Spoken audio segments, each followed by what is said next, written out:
This webinar is called The 7 Steps to Launch Your Coaching Program. The final thing in this launch system, these seven steps rather, is traffic. And if you notice, you have to build everything before you invite people in, right? And a lot of people are doing this in the wrong order. They're trying to get people on their websites and they're trying to, engage their crowd before they're ready. They don't even have the funnels built for people to do anything, right? So the final piece, once the machine is built, so to speak, is traffic. Now you start putting people into the funnel. And I'm going to give you probably a 3-minute, if that long, training on traffic because we just have to keep this super high level. It depends on your seeker, as I was saying earlier, as everything does. And, we could dive into traffic for 5 days with each one of these pieces and not be done, right? So traffic is a big conversation. And that's why a lot of people actually get paid to manage traffic for other people, because it's not always easy, right? But basically there are 2 forms of traffic. There's paid traffic and there is free traffic or unpaid traffic, right? Paid traffic, you're looking at things like retargeting ads, Google banner ads, where you advertise on Google, all kinds of social media advertising. You can advertise on Facebook. You can advertise on many of the other different social media platforms, LinkedIn, etc. YouTube, you can do ads on videos. You can contribute articles to other people's communities or blogs, and some of those are paid. Sometimes you pay to get that exposure. You can do a paid email blast or a list blast where you pay somebody X amount of money to send your email out to their crowd. And it looks like we've all probably gotten those emails. Hey, a buddy of mine is doing a webinar tomorrow night and it's on this, this, and that. And you click the link and now you've joined their list. A lot of times those are paid processes. That's a paid email. It doesn't always have to be, but sometimes they are paid.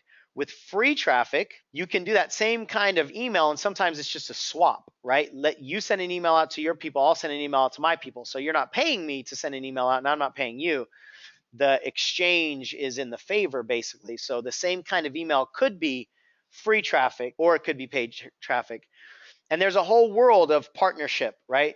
Affiliate partners, JV partners, where you're sharing revenue, you're paying people X percentage if they help you sell a product. There's all kinds of variation in that, so I'm not going to do a training on that. There's social media organic reach, right? If you have 1,000 people on your fan page, or you have 2,000 Facebook friends and you just do a post on Facebook, that's organic. You're not paying for that. It's an organic reach that you have. You can send people to your blog. You can SEO your website where people will hopefully find you in searches. You can do podcasts. You can do internet radio. You can do press releases.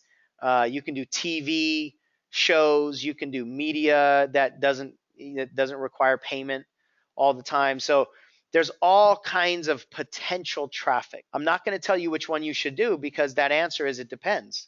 Where's your seeker? What do they want to buy and how do they buy? If your seeker is not on YouTube, then don't spend any money doing YouTube ads. But if your seeker is on YouTube trying to find out how to make money on YouTube, then you should maybe spend all of your money on YouTube ads as you teach the YouTube consumer how to make money on YouTube, right? So it all depends. And it all takes strategy, obviously, but here's the general rule I want you to understand. The easier it is to do, the easier it is to ignore. If something is easy for you to do, most of the people aren't seeing it. I promise you that, right? It's the things that take more effort, and a lot of times the things that take more investment of money that are going to get you better results. So don't try to launch your mission on this planet trying to do the cheapest thing possible. That's disrespectful to your mission. That's disrespectful to your program, to your purpose. That's disrespectful to your seeker, right? If you have $1,000,000 dreams, don't go after them with nickel and dime effort. And it will take investment. And the more that you invest in time, energy, and money, generally, the more you're going to get out of it, right? So you just have to have that entrepreneurial mindset. Now, I was kicking around whether to do like a bonus step or step number 8, and And what I want you to know is that throughout this entire process, there's a critical factor, and I call it your in game adjustments. So during this whole process, you're going to have to be willing to pivot. You're going to have to be willing to apply high intention, low attachment, right? You have a high intention to engage the audience. You don't have an attachment that it has to be in video if they're not watching your videos. Maybe you do Facebook Live. Maybe you jump on a Hangout, right? You have to be willing to be flexible throughout the entire process. And you got to focus on two main things, the engagement level and feedback. A few years ago, I learned this when I did a video launch, a traditional video launch, and I noticed that only like 7 people had watched my third video. And my sales pitch was on the fourth video. Now, if only 7 people watch the third video, I probably won't get 7 to watch the fourth video. And if I get only 5 people to watch the fourth video, I'm lucky if I get one of them to buy. So then I realized I need to do something else. And instead of sending them to a video that was, that they could play whenever, I did a live webinar. And then I had a ton more engagement in my webinars than in my videos, which is just a replay, right? And then I realized, well, some people don't want to do webinars because they don't understand the technology or they're driving home from work or whatever. And so I decided to do a teleseminar, and then I judged the engagement around that, right? And then you're also looking at the feedback that people are giving you. Some people are going to have questions about your content. Some people are going to wonder, well, what if this happens? And what if that happens? And they'll ask you questions that you weren't planning on, right? And by staying connected to people and judging their content, you might have to be willing to do new content. I'm sorry, by judging their feedback, you might have to be willing to do new content. You might have to be willing to do a different platform like a webinar or a teleseminar, like I was saying. You might have to tweak the offer. You might realize that, wow, what these people really need is they need a group coaching program with support. So you might have to actually add things to your program or take things away or scratch what you were planning on doing and do something different because the market is calling for it. It's dangerous to decide how your launch is going to go and then never make any changes. That's what's dangerous. You might even need to go into different market avenues, like market to different people. You might have to market a whole different way. So the bottom line is you've got to be open to the changes that are necessary when you get into the launch. Now, I'm the kind of person that I don't do video number 2 until I'm done with video 1 and I find out if people liked it or not and I get feedback.